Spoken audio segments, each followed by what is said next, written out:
With the Audi e-tron route planner, charging stations can be discovered on an intended route prior to departure. To begin, press Navigation on the upper MMI display. Press Search to enter a destination address. Select the address when it appears in the list of results. Then press Start. If the destination is beyond the current charge capacity, the Audi e-tron route planner will ask to include charging stations along the route. Press OK to accept.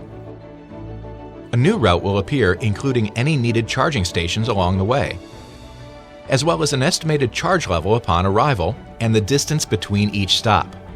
Press Accept to accept the new route. During the trip, press the checkered flag icon on the right of the screen for route details. To turn the Audi e-tron route planner off, select Navigation, Settings, and then toggle the Audi e-tron route planner off. The Audi e-tron route planner provides peace of mind knowing there are charging stops along the way.